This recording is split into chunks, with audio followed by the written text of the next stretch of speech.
सभी साथियों को मेरा नमस्कार। उम्मीद है आप लोग बेहतर होंगे और अपने मस्तिष्क का लगातार उपयोग कर रहे होंगे और अपने आप को मोटिवेट भी कर रहे होंगे। फिर भी अगर आपको लगता है मोटिवेशन की ज़रूरत है तो आप मुझे प्रदीप चतुर्वेदी @motivational पे मिल सकते हैं। उसमें आपको कुछ नए मोटिवेशंस मिलेंगे।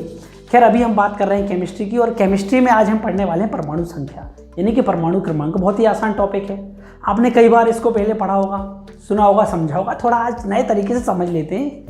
उम्मीद है आपको ये सेशन जरूर पसंद आएगा। पहले परमाणु क्रमांक की बात करने इससे पहले मैं आपको बता देना चाहता हूं कि हमने अभी तक रदरफोर्ड के परमाणु मॉडल में ये जान लिया था कि जो परमाणु होता है उसके नाभिक में प्रोटॉन होता है और इलेक्ट्रॉन उसके चारों ओर चक्कर लगाते रहते हैं। हालांकि अभी तक इसमें न्यूट्रॉन की खोज नहीं हुई थी, लेकिन बाद में पता चल गया कि इसके नाभिक में न्यूट्रॉन भी होता है। जेम्स चैडविक ने पता किया था 1932 में। एटॉमिक स्ट्रक्चर को हम बेसिक अभी ये समझने के लिए इतना जान लेते हैं कि परमाणु के नाभिक में प्रोटॉन होता है, न्यूट्रॉन होता है और इलेक्ट्रॉन होता है। प्रोटॉन पे पॉजिटिव चार्ज, इलेक्ट्रॉन पे नेगेटिव, और न्यूट्रॉन पे कोई चार्ज नहीं होता। ये प्रोटॉन है ना, इलेक्ट्रॉन को अपनी ओर खींचता ही रहता है, इधर आओ, ऐसा आकर्षण शक्ति लगा के रखता है ना। इसको बोलते हैं नाभिकीय आवेश। भाई नाभिक आवेश लगा रहा है इलेक्ट्रॉन पे खींचने के लिए, प्रोटॉन लगा रहा है, प्रोटॉन नाभिक में है, नाभिक अपनी ओर खींच रहा है, उसी को बोलते हैं नाभिकीय आवेश। और इन दोनों का चार्ज बराबर ही होता है, ये हम पढ़ चुके हैं। इन दोनों के चार्ज बराबर होने के कारण ये परमाणु होता है उदासीन, ना इसके ऊपर कोई चार्ज होता है। अब हम पढ़ते हैं परमाणु क्रमांक। भैया आपने ये तो सीखा ही होगा कि क्रमांक क्या कहलाता। हम किसी को भी लाइन में लगा देते हैं, आपका पहला नंबर, दूसरा नंबर, तीसरा नंबर, चौथा नंबर। ऐसे ही 118 जो तत्व हैं इनको भी तो नंबरिंग करनी थी। कैसे करते? ऐसा तो है नहीं कि हाइड्रोजन हमारा रिश्तेदार है तो उसको पहला दे दो, और सिल्वर हमारा रिश्तेदार नहीं है तो उसको 47 दे दो, या चांदी या गोल्ड को 78 79 दे दो। ऐसा तो नहीं हो सकता कि गोल्ड को अपने हिसाब से कोई भी नंबर दे दें। यहाँ मैं बात कर रहा हूँ एटॉमिक नंबर की। एटॉमिक नंबर आया कैसे, पता कैसे चला? किसी परमाणु की स्ट्रक्चर बना लेते हैं। मान लीजिए मैंने यहाँ पे स्ट्रक्चर बनाई हीलियम की।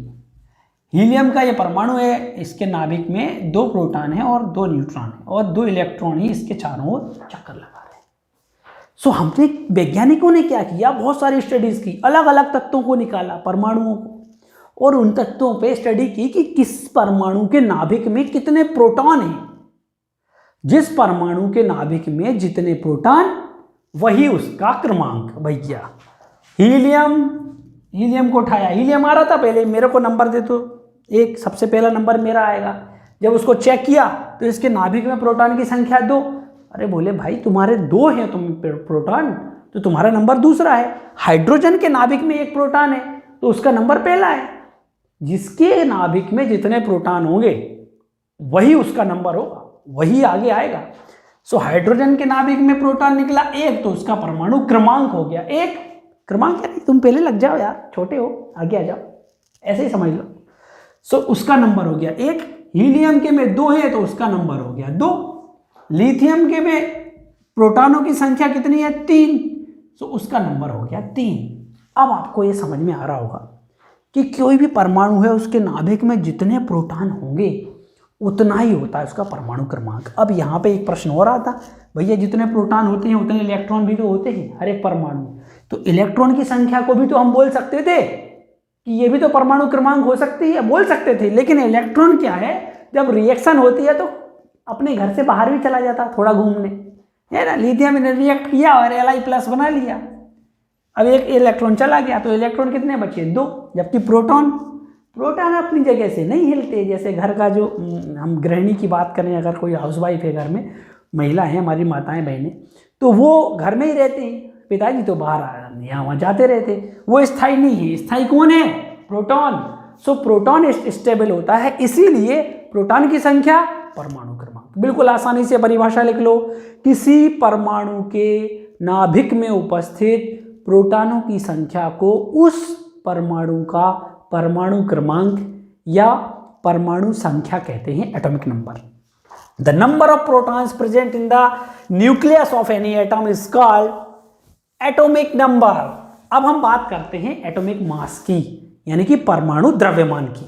अब परमाणु द्रव्यमान को थोड़ा सा हम ध्यान रखेंगे। द्रव्यमान यानी किसी पदार्थ में निहित द्रव्यमान। इस पेन का द्रव्य में द्रव्य की मात्रा कितनी है वो इसका द्रव्यमान। अब इस परमाणु में पदार्थ की मात्रा कितनी है, वो इसका द्रव्यमान परमाणु का। सो परमाणु में कौन सी तीन चीजें होती, प्रोटॉन, न्यूट्रॉन और इलेक्ट्रॉन। इलेक्ट्रॉन का जो मास होता है बहुत कम होता है, प्रोटॉन की तुलना में इलेक्ट्रॉन का मास 1837 गुना कम होता है, इसलिए इलेक्ट्रॉन के मास को नेग्लेक्ट कर देते। अब क्या बचा, प्रोटॉन और न्यूट्रॉन। इलेक्ट्रॉन तो अलग हो गया, इसका कोई मास है ही नहीं, ये मान लीजिए कि है ही नहीं।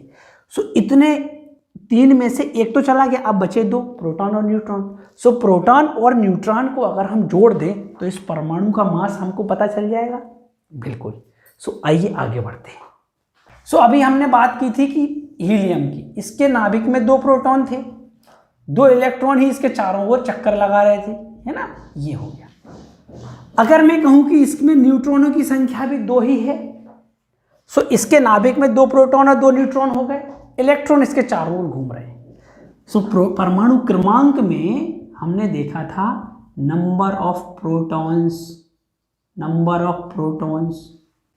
लेकिन परमाणु द्रव्यमान में यानी कि मास में, एटॉमिक मास में है number of protons plus number of neutron, यानी किसी परमाणु के नाभिक में उपस्थित प्रोटॉनों और न्यूट्रॉनों दोनों को जोड़ दो की संख्या का योग।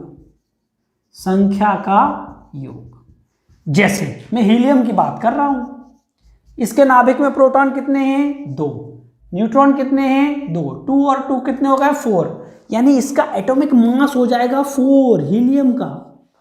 जितने किसी परमाणु के नाभिक में प्रोटॉन है और न्यूट्रॉन है, दोनों को जोड़ दो, जो संख्या आएगी वो कहलाएगा उसका परमाणु भार, यानी कि परमाणु द्रव्यमान। बिल्कुल आसान है।